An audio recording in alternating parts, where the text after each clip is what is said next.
ಸ್ನೇಹಿತರೆ ನಮಸ್ಕಾರ. RN5 news ಚಾನಲ್ಗೆ ಸ್ವಾಗತ. ಅಖಿಲ ಭಾರತ ವೈದ್ಯಕೀಯ ವಿಜ್ಞಾನಗಳ ಸಂಸ್ಥೆಯನ್ನು ರಾಯಚೂರಿನಲ್ಲಿಯೇ ಸ್ಥಾಪಿಸಬೇಕೆಂದು ಇಂದು ಗುರುಮಠಕಲ್ನ ತಾಲೂಕಾ ಕರವೆಯ ಅಧ್ಯಕ್ಷರಾಗಿರುವಂಥ ಶರಣಬಸಪ್ಪ ಎಲೇರಿ ಅವರು ಮತ್ತು ಕರವೆಯ ಪದಾಧಿಕಾರಿಗಳು ಸೇರಿ ಗುರುಮಠಕಲ್ನ ತಹಸೀಲ್ದಾರರ ಮೂಲಕ ಮಾನ್ಯ ಮುಖ್ಯಮಂತ್ರಿಗಳಿಗೂ ಹಾಗೂ ಭಾರತ ಸರ್ಕಾರಕ್ಕೆ ಮನವಿಯನ್ನು ಮಾಡಿದರು. ಈ ಒಂದು ಮನವಿಗೆ ಸ್ಪಂದಿಸದಿದ್ದರೆ ಮುಂದಿನ ದಿನಗಳಲ್ಲಿ ಉಗ್ರ ಹೋರಾಟವನ್ನೇ ಮಾಡುತ್ತೇವೆ ಎಂದು ಎಚ್ಚರಿಕೆ ಕೂಡ ನೀಡಲಾಯಿತು.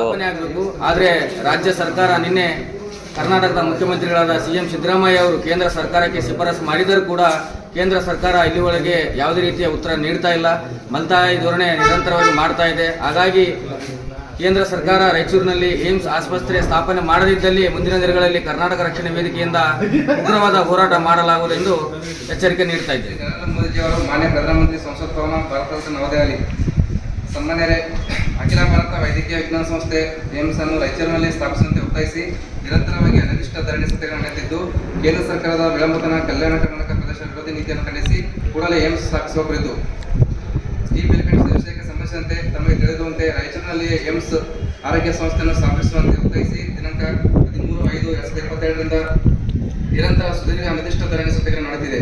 ಈ ಹೋರಾಟಕ್ಕೆ ಕರವೇ ಬೆಂಬಲಿಸುತ್ತಾ ಸುದೀರ್ಘ ಹೋರಾಟಕ್ಕೆ ಸ್ಪಂದಿಸಿದ ಮಾನ್ಯ ಮುಖ್ಯಮಂತ್ರಿಗಳಾದ ಶ್ರೀ ಸಿದ್ದರಾಮಯ್ಯನವರು ಕೇಂದ್ರ ಸರ್ಕಾರದ ಆರೋಗ್ಯ ಮತ್ತು ಕುಟುಂಬ ಕಲ್ಯಾಣ ಸಚಿವರಿಗೆ, ಕೇಂದ್ರ ಸರ್ಕಾರದ ಹಣಕಾಸು ಸಚಿವರಿಗೆ ಶಿಫಾರಸು ಪತ್ರ ಬರೆದು ರಾಯಚೂರಿನಲ್ಲಿಯೇ ಏಮ್ಸ್ ಆರೋಗ್ಯ ಸಂಸ್ಥೆಯನ್ನು ಸ್ಥಾಪಿಸಬೇಕೆಂದು ಒತ್ತಾಯಿಸಿದ್ದಾರೆ. ದಿನಾಂಕ 23/6/2024ರಂದು ಮಾನ್ಯ ಪ್ರಧಾನಮಂತ್ರಿಗಳನ್ನು ದೆಹಲಿಯಲ್ಲಿ ಸ್ವತಃ ಭೇಟಿ ಮಾಡಿ ಹಿಂದುಳಿದ ಮಹತ್ವಾಕಾಂಕ್ಷಿ ಜಿಲ್ಲೆ ಯಾದಗಿರಿ ಜಿಲ್ಲೆಗೆ ರಾಯಚೂರಿಗೆ ಏಮ್ಸ್ ಅನ್ನು ಮಂಜೂರು ಮಾಡುವಂತೆ ವಿನಂತಿಸಿಕೊಂಡಿದ್ದಾರೆ. ಆದರೆ ಇಂದಿಗೂ ಕೇಂದ್ರ ಸರ್ಕಾರದಿಂದ ಯಾವುದೇ ಸ್ಪಂದನೆ ಇಲ್ಲದೆ ಇರುವುದು ಖಂಡನೀಯವಾಗಿದೆ.